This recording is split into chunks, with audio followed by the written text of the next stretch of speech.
Kasabay ng pagtaas ng temperatura sa ilang bahagi ng Europa, naglatag si United Nations Secretary General Antonio Guterres ng mga hakbang upang mapabilis ang paglipat ng mundo sa clean energy at maibsan ang epekto ng pagbabago ng klima.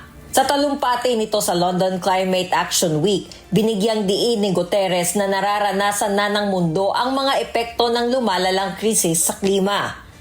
Climate chaos is accelerating before our eyes.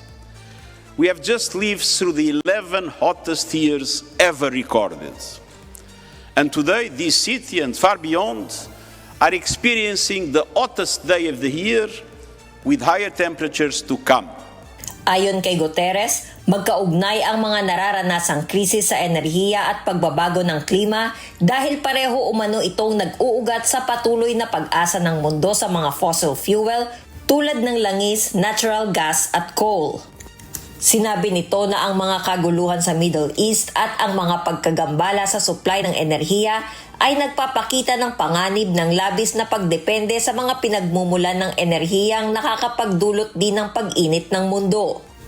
These crises may seem separate, but they share the same destructive origin, fossil fuels. And they demand the same answer, a fast, fair transition to clean energy and a surge in adaptation, resilience and climate justice for those already facing climate harm. Kabilang sa mga hakbang na inihain ng United Nations ang pagpapalawak ng paggamit ng renewable energy, pagbabawas ng methane emissions, at pagpapatupad ng mas mahigpit na transparency sa mga data center na nagpapatakbo ng mga AI system. Inilunsad din ng United Nations ang AI Environmental Transparency Initiative na naglalayong hikayatin ang mga malalaking AI company na sukatin at isapubliko ang kanilang carbon, water at land footprint.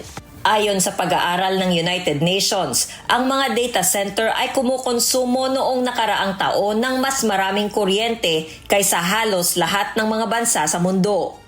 Tinataya naman na pagsapit ng 2030, maaaring gumamit ang mga AI data center ng sapat na tubig upang matugunan ang pangunahing pangangailangan ng mahigit 1 bilyong individual sa Sub-Saharan Africa sa loob ng isang taon.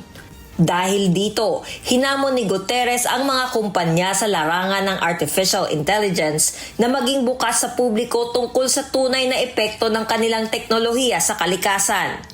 Samantala, babala ng United Nations na nanatiling malayo ang mundo sa layuning makamit ang net zero emissions pagsapit ng 2050 at mapanatili ang pag-init ng daigdig sa loob ng 1.5 degrees Celsius na itinakda ng Paris Climate Agreement.